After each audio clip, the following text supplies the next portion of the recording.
of our Lord Jesus Christ be with you. And also with you. Today's text really reminds us that God comes to us in unexpected ways and in unexpected places.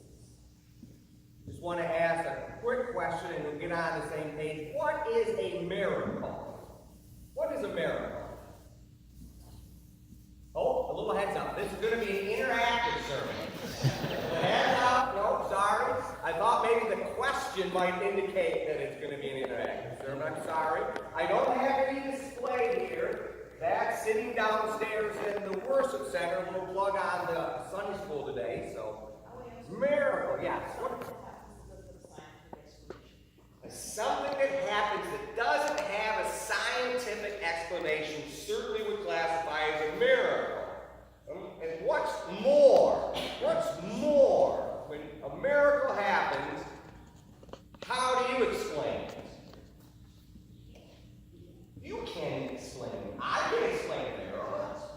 A miracle is when God enters into our world, suspends those laws, those natural laws like gravity and death and cancer, and suspends those laws and does his work. We get a miracle in today's story. I want to share a miracle with you. Miracles happen even today. Amen? Amen.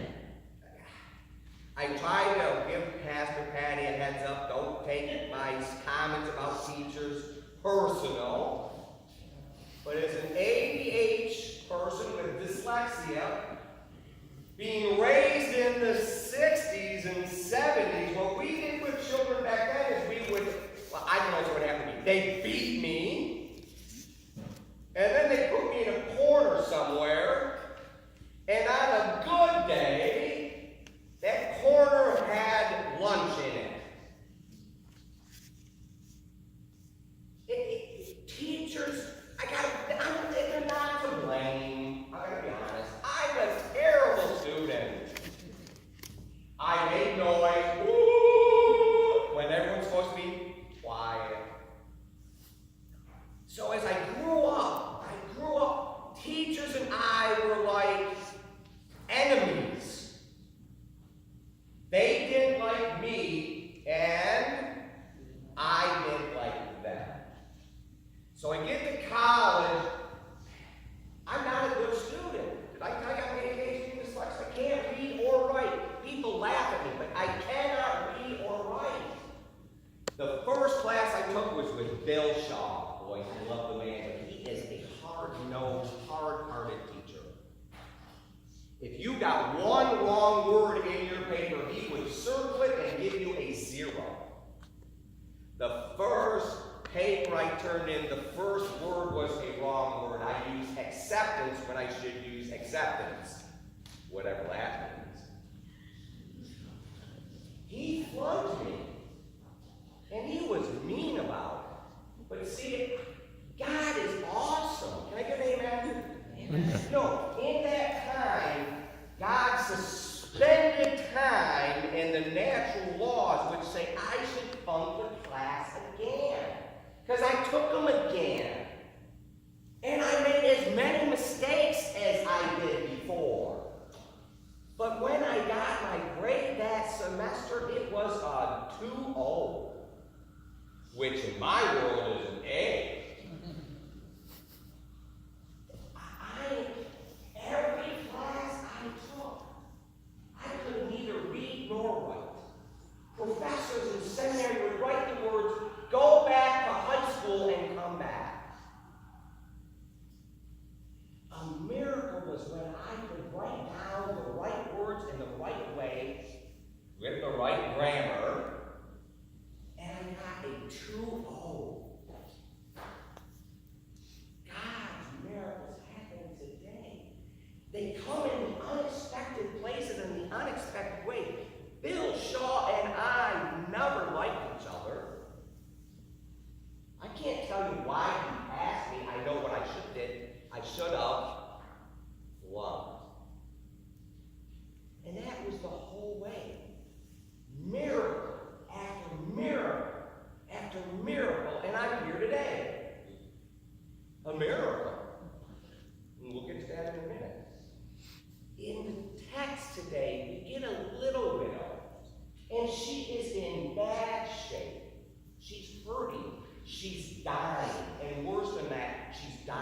with her child. How do we know she's dying? When Elijah approaches her, there's this unbelievable drought. What's a drought? Got off on the internet. What's a drought? Say it again, Gwen. Oh, you gotta help me! Did we get a smart comment on that? What is a drought?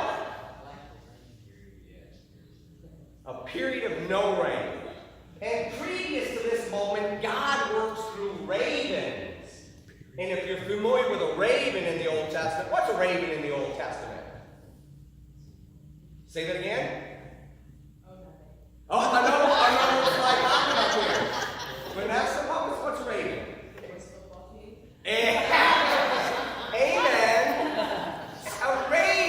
A raven, she said, is the worst football team. Sports eventually next term. But you know, close. Ravens were considered the bird of the devil. And if you were to eat a raven or eat food from a raven, you would be cursed. And so in this chapter, just before we get this verse, God is feeding out Elijah through ravens. They're stopping and they're opening their mouth, and he's picking the food out and he's eating it. And he's surviving. See, God comes to us in unexpected ways and unexpected means. Now he gets to this widow who's dying, right? I mean, my heart goes for her when she says, I have nothing, only a handful of meal. This is in 12 if you're in Isaiah, or in Kings, excuse me. And a little meal in my jar and a little oil in my jug. And I am gathering a few sticks for what? So I can go home, prepare it for myself and my son, and die. Eat it and die. The drought, no time, no food, nothing. They're down to their last meal. And what does Elijah ask for? A morsel of it. And God comes to Elijah in an unexpected way. A widow through a little jar that has only enough. And what happens? What's that miracle that day?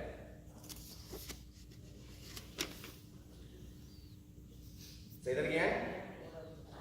The meal and the oil do not empty. God suspends natural rules and natural laws. And now Elijah and the widow and her son can eat for many days. The jar of meal was not empty.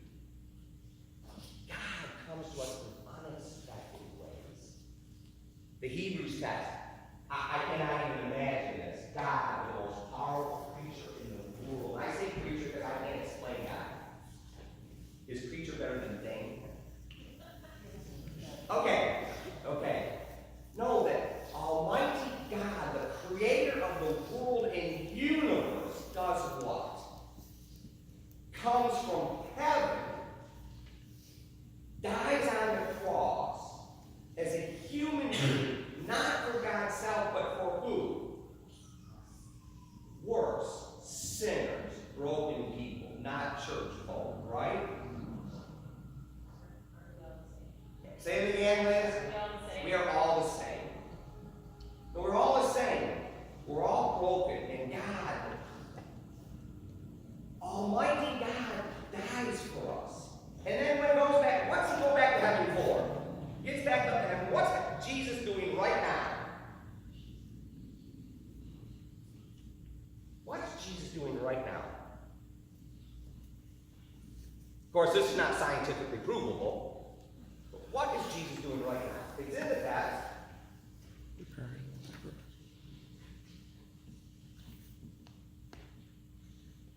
He's making an appeal on our behalf, on your behalf. This is tough here. God expects us to like everybody. I know it's tough. God expects us to like and love everybody. Ain't gonna happen. Interactive sermon. Ain't gonna happen. So Jesus knows that. God knows that. And comes and repairs the damage, not once in a while, but once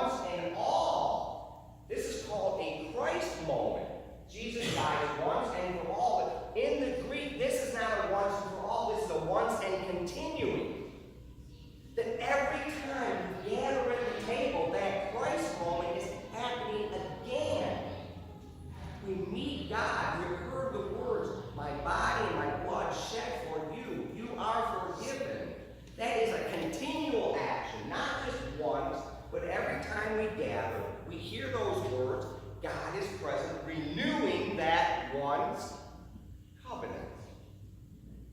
Finally, God comes in unexpected ways. I could easily spend another 20 minutes on the gospel lesson, but have you ever thought you would have a Michigan person with long hair preaching to you?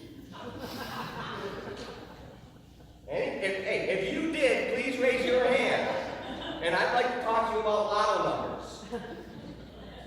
See, God comes to us in unexpected ways.